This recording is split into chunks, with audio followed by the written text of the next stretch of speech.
Hello, welcome to another episode of Purple Insider. Matthew Coller here, and joining me on the show, we were just joking that I'm a first-time, long-time, a big fan of Bob Sturm, writes for The Athletic, also the ticket in Dallas to talk Vikings and Cowboys. What is up, Bob? I am a big fan. I am actually a fanboy of yours. I've read your work for a long time. Oh, thank you so much. I appreciate it, and certainly the follow has been mutual, and love the way you handle the Vikings. So happy to be with you, and it should be a fun week.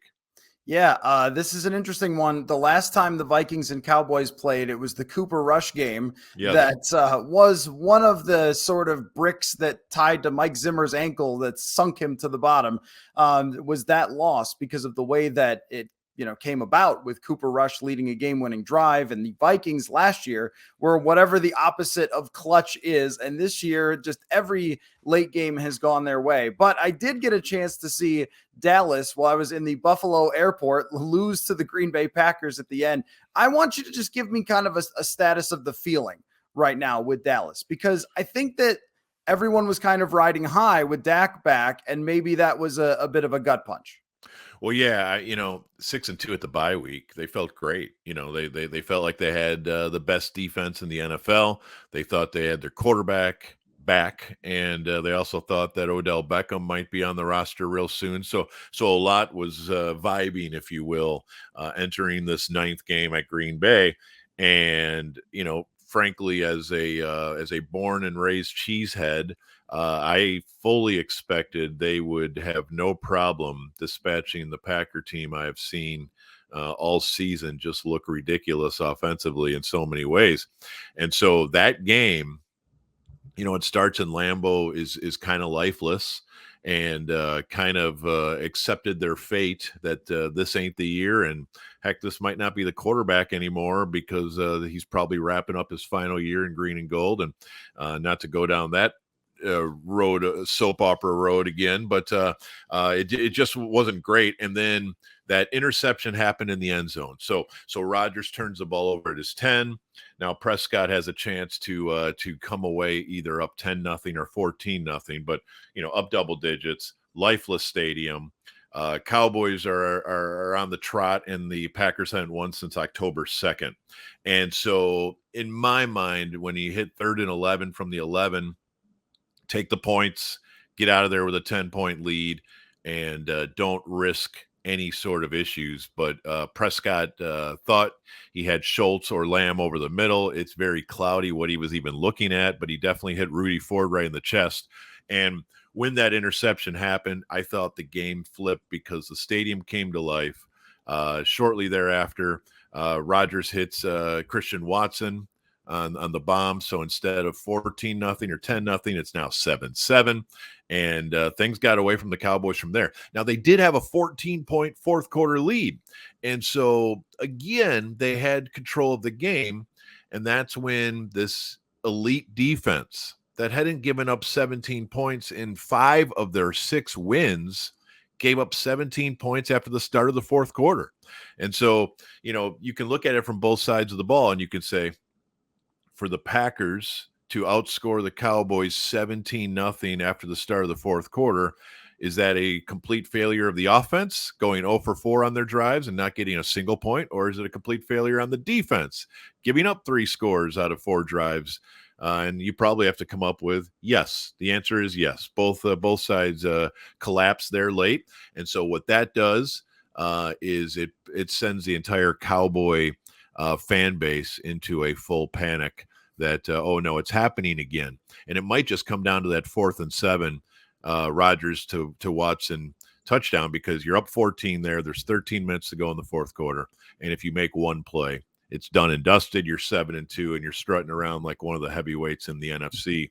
And now you're like, oh my gosh, are we even going to be able to get to a wild card if we lose to Minnesota on Sunday? So such is life in this league, right? It most certainly is. I mean, the week-to-week roller coaster. The Vikings won in Washington in a game that Taylor Heineke gave them, and we all kind of went like, every win is like this. Can you really sustain? Go prove it in Buffalo.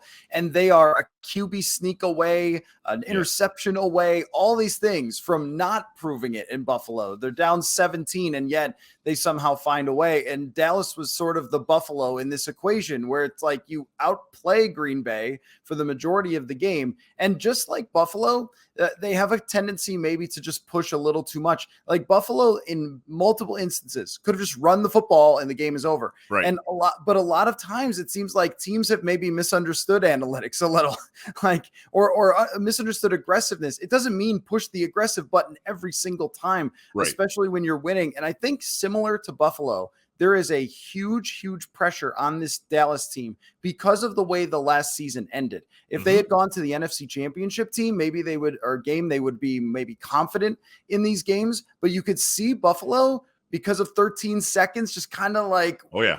Right. I mean, it kind of feels that way with Dallas too, where if you don't get it done this year, when will you get it done? Yeah, and it's just the mounting burden, of 1996. So, when you talk about all of the years, and I know the Vikings certainly have the history books working against them as well, if you look at it from whatever angle you want. But this current Cowboy team is not just about this current Cowboy team. It's about the entire Tony Romo era. It's about the entire Bill Parcells tenure. I mean, it's literally about everything post Jimmy Johnson. And I know they did get Super Bowl 30 without Jimmy, but it was Jimmy's team. And frankly, it feels like Groundhog Day. So they, no matter what sort of season they have, as the weather turns, not so much here in North Texas, but as it turns, everybody is like, okay, so how is this going to collapse this year? And the first half of their seasons, they're not quite Cliff Kingsbury in terms of second half collapses, but they're also not proud of being, for instance, the Mike McCarthy stat. Since going into Sunday, and I'm sure this has changed, but going into Sunday, since the start of 2021, so 21 and 22, Mike McCarthy has the most wins of any coach in the NFL, tied with Andy Reid. And so I guess the Chiefs won, so that stat is no longer quite as impressive. But number one in the league in regular season wins, and nobody even cares a little bit, because those are regular season wins. We don't care about that. We've established this. We down here, Cowboy fans are desperate for something more than the high water mark since 1995 of winning even in the divisional round. They have 2 wild card wins, over the Tony Romo era. Prescott has 1 wild card win. So when I think they have 4 playoff wins in 26 years, and they're all wild card wins. They haven't won in the divisional round. That means you don't play in the championship game, let alone even dream of a Super Bowl. So there's a lot. They carry a lot with them, and you could see it on Dak's face on Sunday. It just, it looks like he's hearing the sound of silence playing in his head as he's over there on the bench as Rodgers is running around.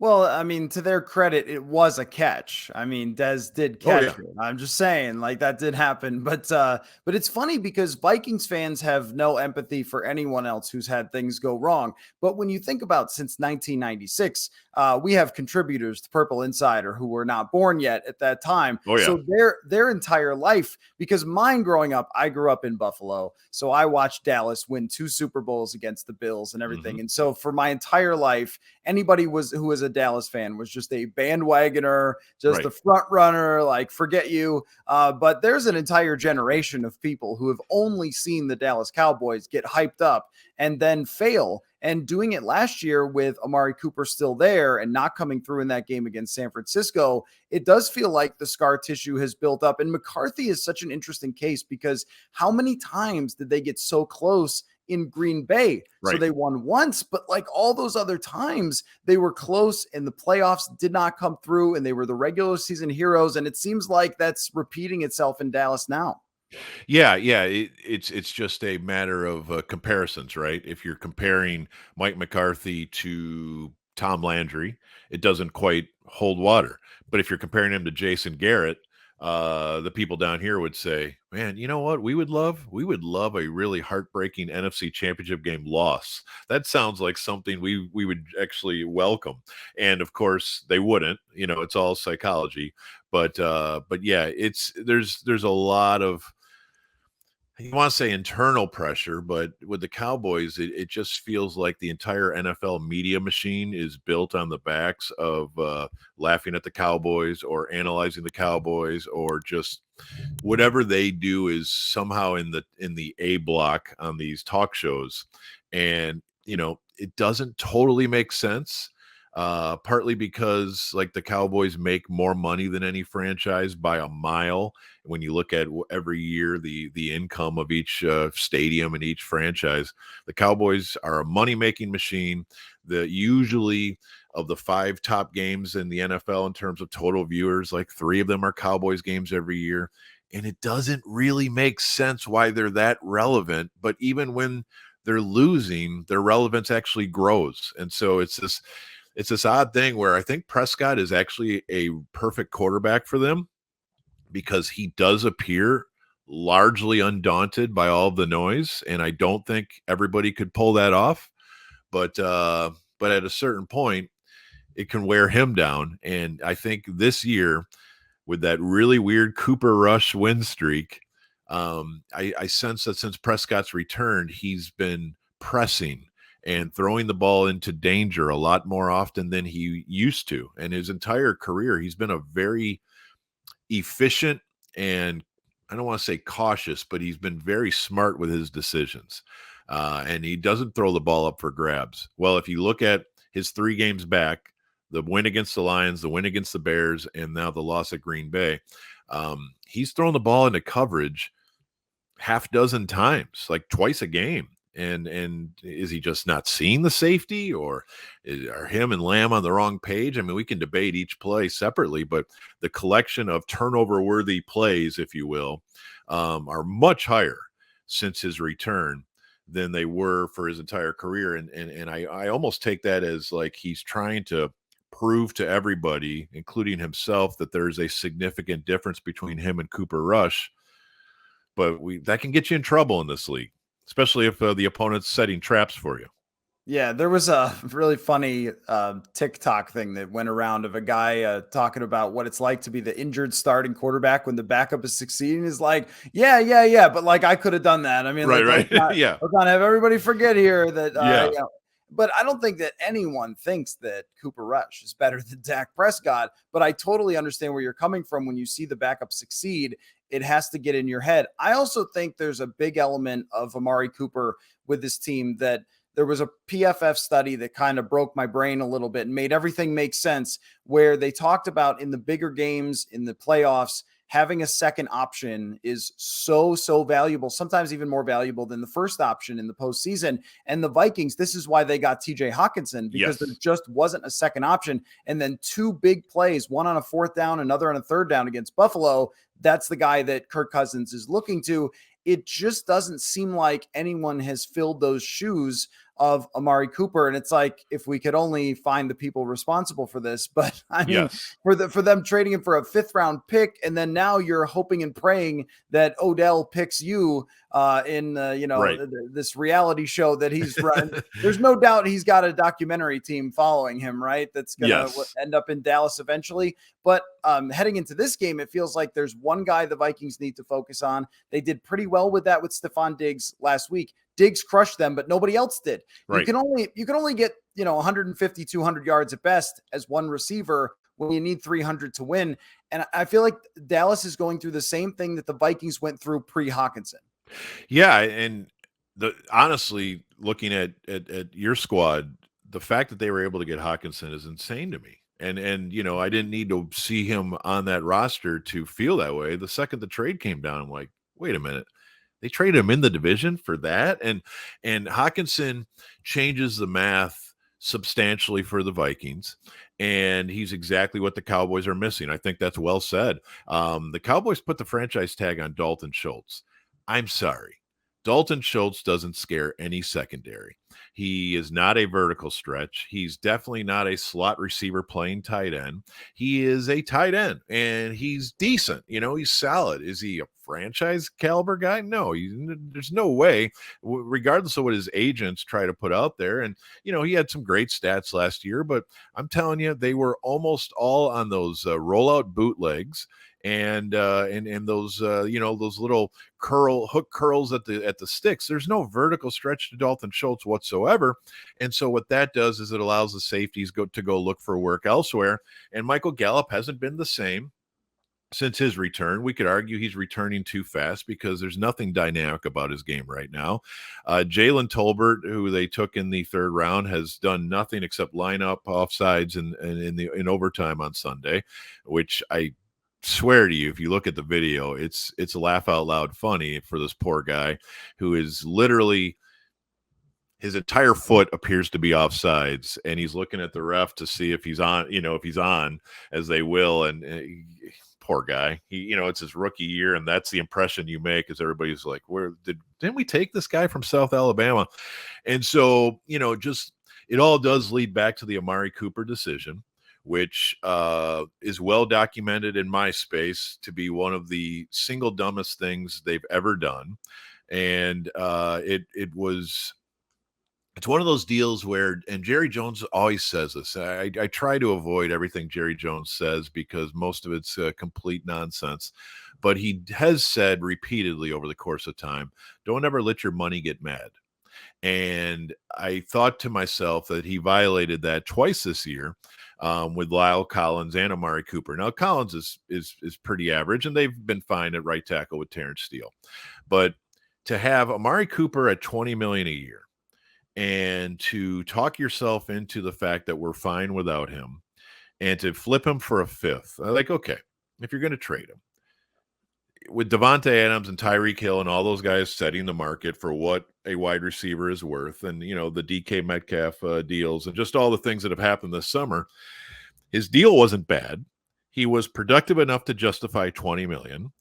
He was on a deal where there's no cap hit. There's it's now the guaranteed money had been paid out, so it's almost a pay as you go type year by year deal. So they have him on a fixed income through 2025. He's a 27-year-old, fourth pick in the draft. There's so many things that make no sense about the Amari Cooper thing, and it almost all goes back to the vaccination issue of last November, where Cooper missed the Kansas City and Vegas games on Thanksgiving week because he got flagged for the COVID protocols, and he had to miss. And they're all like, dude, why didn't you get the vaccine? And you guys know that up there in Minnesota as well as anybody, of players opting out of that sort of thing. But it didn't feel like the end of the world that Cooper missed 2 weeks, because everybody was missing time last year. But it did feel like the Cowboys almost pushed him into, he's dead to us because of that, because he wasn't compliant. And then, you would also hear that he seemed emotionless or, and that whole thing is crazy because this is a team that put up with Des Bryant losing his mind on the sideline, and they would say, well, he's too emotional. Now Amari Cooper is not emotional enough, and it's a Goldilocks looking for the bed that's just right.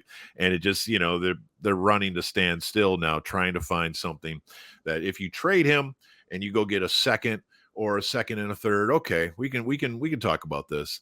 But if you trade him for what amounts to a day 3 mid pick, and then you're spending the entire year trying to find his replacement that you, I guess, didn't think you would need, and now you're panicking. I could go on. I've done this 25 seasons with this organization, and the number of front office decisions they make that just have no real good explanation. Heck, it goes all the way back to not drafting Randy Moss because they found a moment of sanity, they claimed, and then spent his entire career wondering why they didn't have Randy Moss, and of course have picked several guys with spotty resumes since then, trying to make up for that, which they never have. Yeah, I do recall that Randy got a little revenge on Thanksgiving, which came full circle on Sunday. How did you see that? where Christian Yeah, Watson was the first yeah. rookie since Randy Moss to have 3 touchdowns. How about that? I know. How crazy is that? And as Jefferson was doing what he was doing on Sunday, of Yes. course, I tweeted, "This is the best game I've ever seen by a receiver." I meant that I covered, not it's the best single game in history by a receiver, although it had a good case when you looked at the next gen stats. But of course, the Vikings fan, like Randy Moss on Thanksgiving, like, folks, I know, I Yeah. know, Yeah. I know. We all We know all that know. one. No one forgot that. All right. Right. No one's Right. attacking Randy Moss here. But to your point, though, we did deal with that here with the relationship between the coach and quarterback was very fractured by Yes. vaccination status. And it's something that we kind of don't even remember in hindsight of like how that caused so many dominoes to fall in a lot of different places, including Cousins missing a game against Green Bay late in the season where they had a chance to make the playoffs. And if they make the playoffs, it's very possible that Mike Zimmer is still the coach. It's also very possible they do a lot of the same things and have a winning record. And we're talking about Zimmer turning it around. Right. So kind of crazy how things fall into place. But what I don't get about Dallas here, I mean, you can make an argument to me that some receivers are just not worth as much, or that you can make it up with multiple other receivers. They did not get multiple other receivers. And I know that receivers are expensive and not easy to find, but it seemed like their answer was like, nah, just nothing. Like Yes. my offer is nothing. As what was that? The Godfather. My offer is nothing. Yes. Dak Prescott, can I have some receivers? No, my offer is nothing outside of CeeDee Lamb. That's what's bizarre to me, is that they were just sort of hoping and praying for the rest of the receiving group. Yeah, and what's really ironic, if you want to go back to 2018, so that was the offseason where they said goodbye to Des Bryant, and they also had Jason Witten retire, and so they lost kind of their two, and Witten was pretty cooked by then. But the point is, they sent those guys away and opened the season in Carolina in 2018 with potentially Cole Beasley as their number one receiver. And again, Cole Beasley's fine as your slot, and even that he's definitely a space cadet in his own way. But I would say that 8 weeks later or 6 weeks later, they realized they don't have a wide receiver who can replace Des Bryant. So they trade a first round pick to the Raiders to get Amari Cooper. Like, we just did this 3 years ago. That's how Cooper got here, is kind of the hubris of, oh, we'll be fine. We love our guys.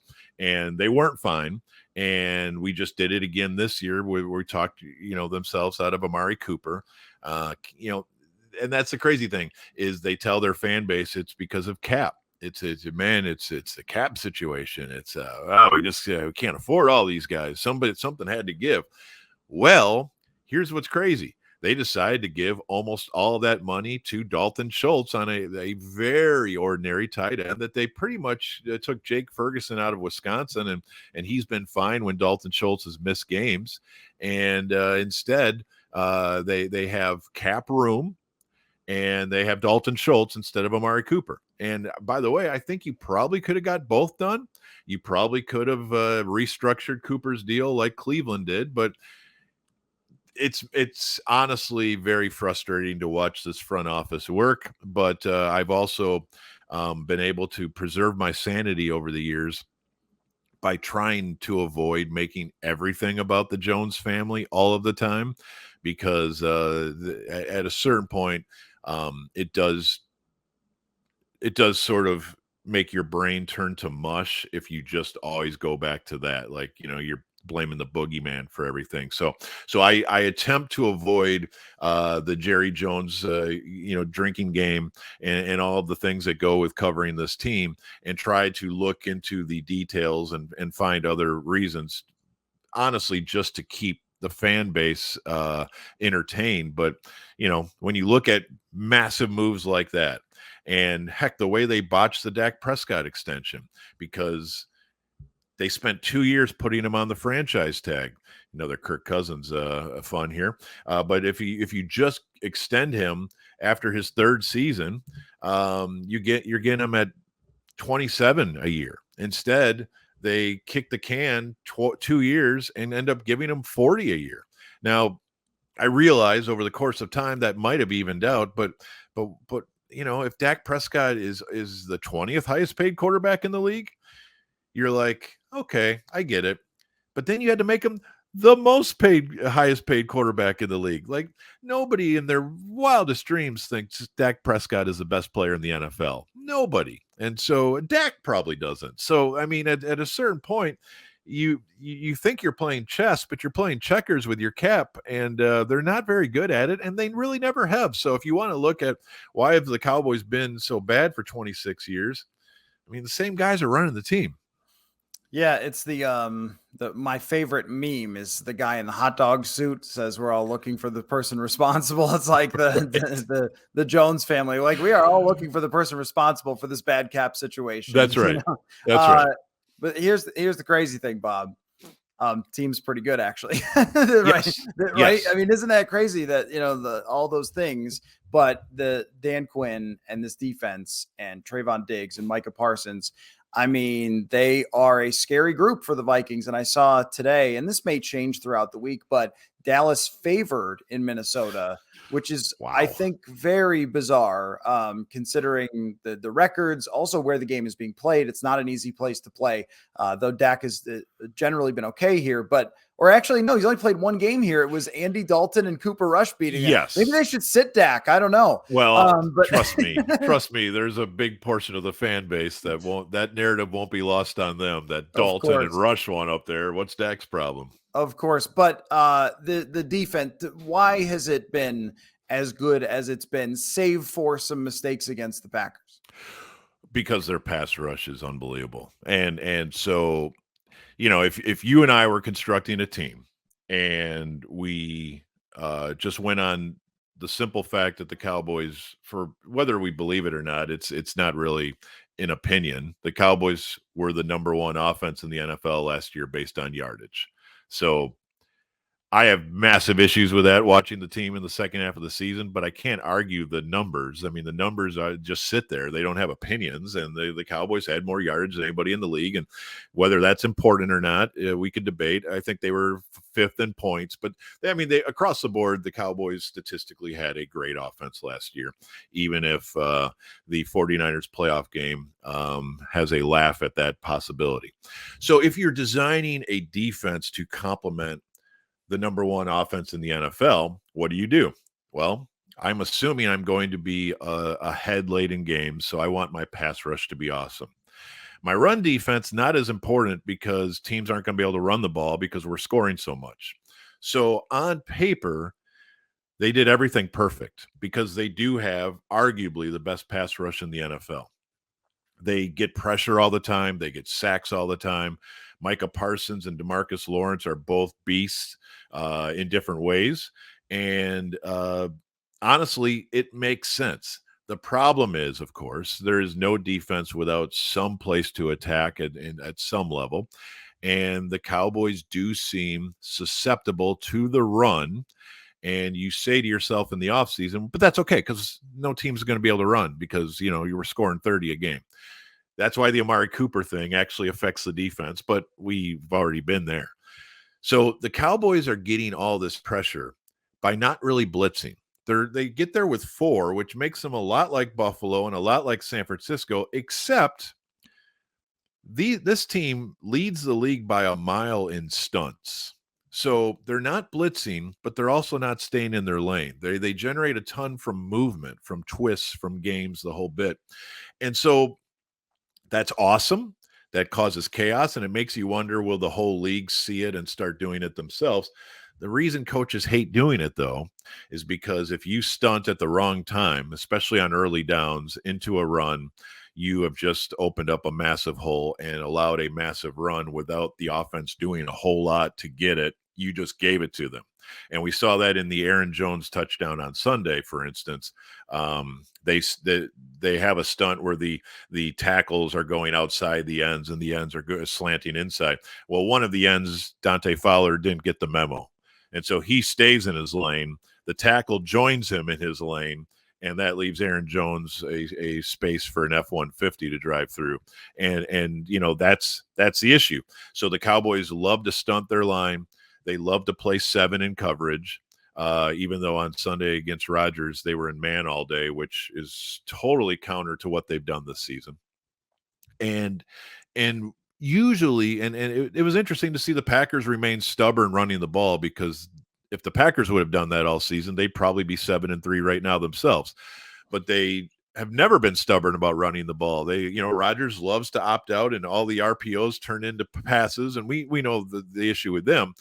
But that clearly is the recipe to deal with the Cowboys defense. They love to play little, like everybody these days. They love to be in dime. They love to be in nickel. They love to be in big nickel with 3 safeties on the field. And then they love to stunt up front. And what that leaves, especially if Parsons is playing defensive end, is a pretty small but very dangerous defense in attacking your quarterback and thus generating takeaways, but it doesn't make them terribly stout. And so you can kind of get after them. Do the Vikings have enough guard, center, guard in their running game to expose that? We can certainly debate that.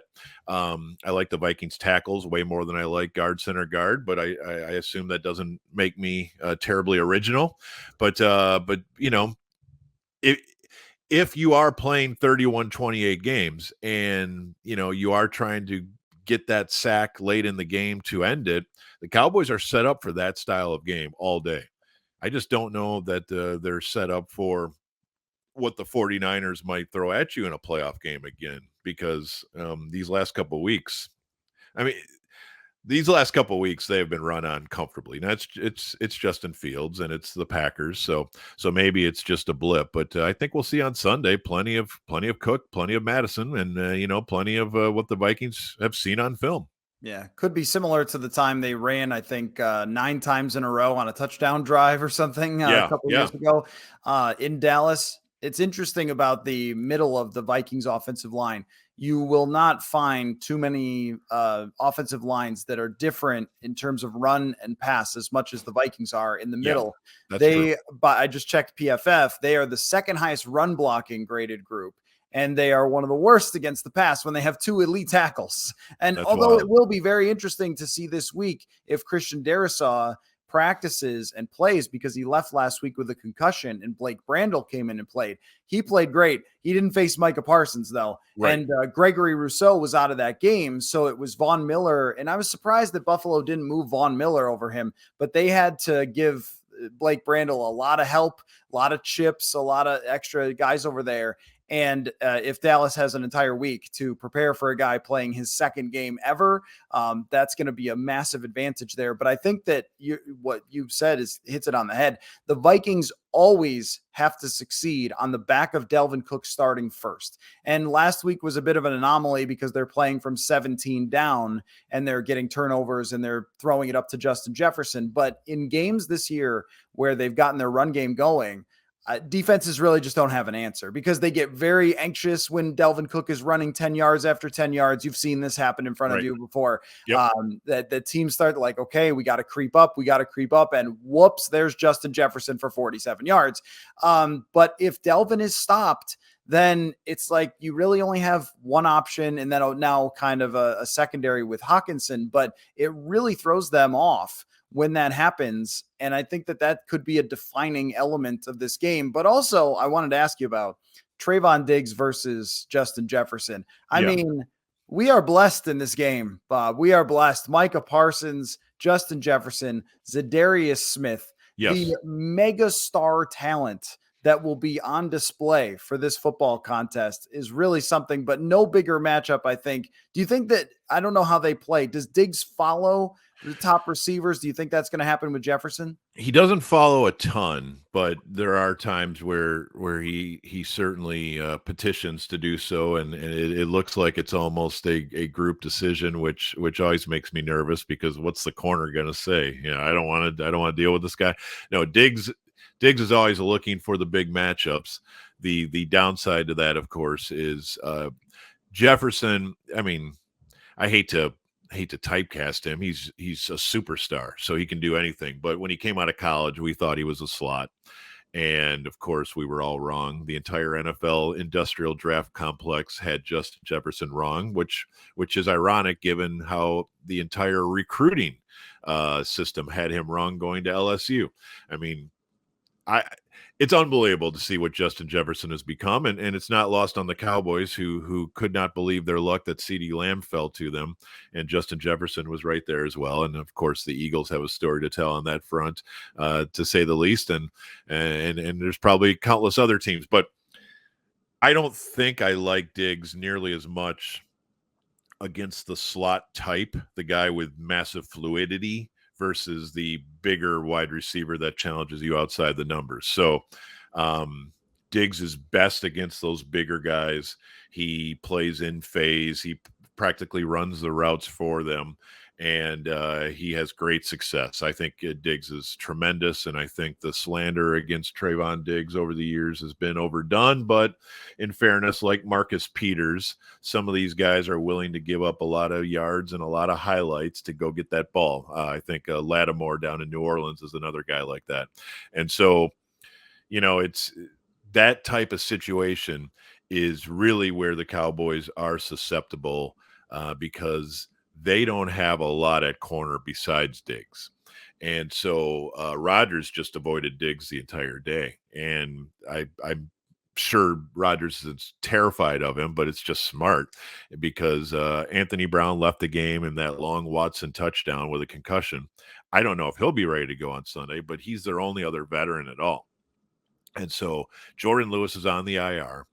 So they've been playing a rookie at slot when Deron Bland, who's a nice slot, but he's limited. He's a 5th-round rookie for a reason.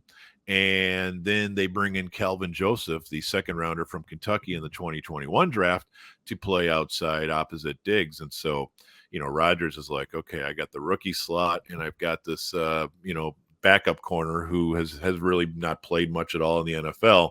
I'm just not going to deal with Diggs all day long. And he had an incredibly efficient quarterbacking day, which is rather rare here in 2022.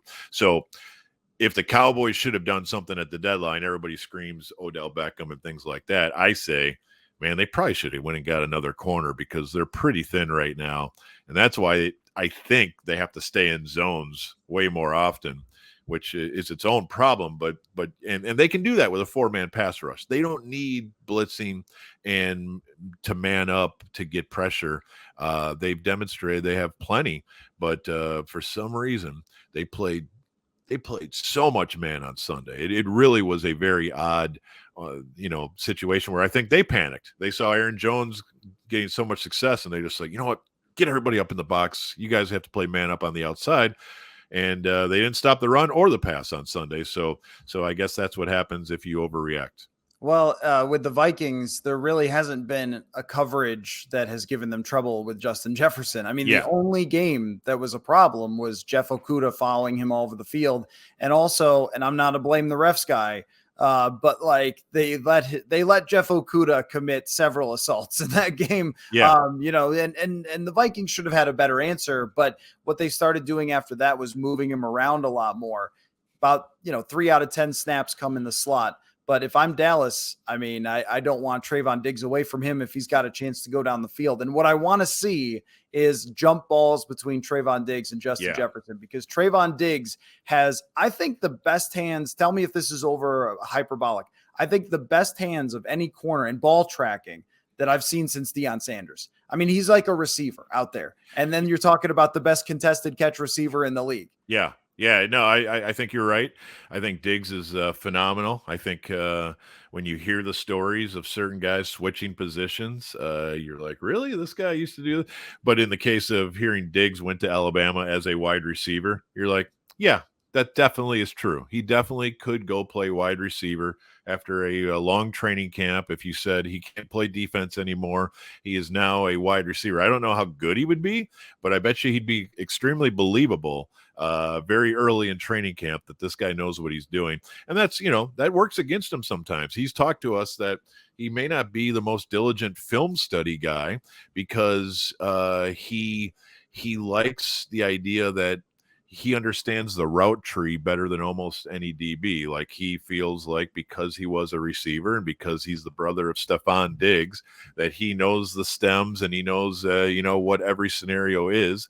And he's kind of playing an internal chess game, almost like, some of the the hitters who roll up from the Dominican and they don't want to read a scouting report. They just want to see ball, hit ball sort of thing. And I think that's what Diggs wants, is the uncluttered mind of too much coaching. Just let me go out there because I instinctively know what routes are.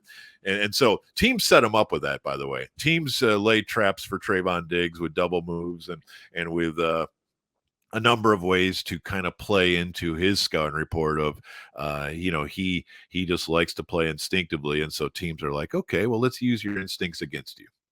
Yeah, and I think eventually he's going to have to change that, probably. Oh yeah, I think film is a pretty tried and true way for preparation for players of all skill levels in this league. It's just too good a league.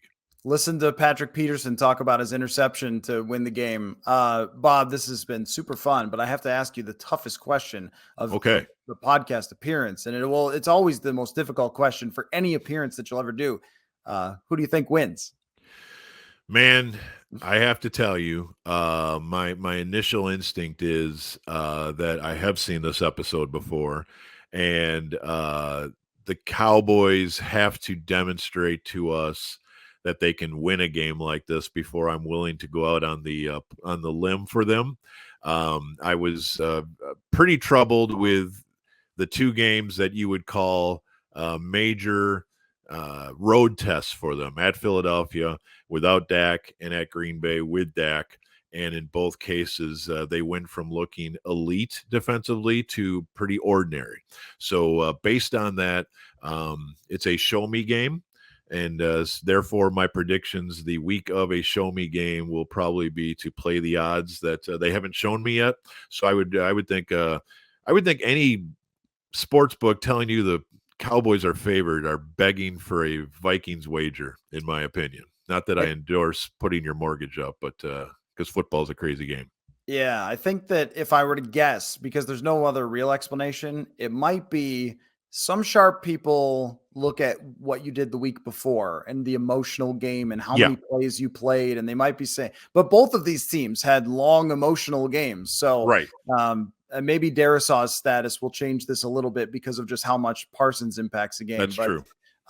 We could talk ball for much longer than this, Bob, but you have a life and you have things to do. No, you are the best, man. When you publish something that you put out on The Athletic, I always go and read it.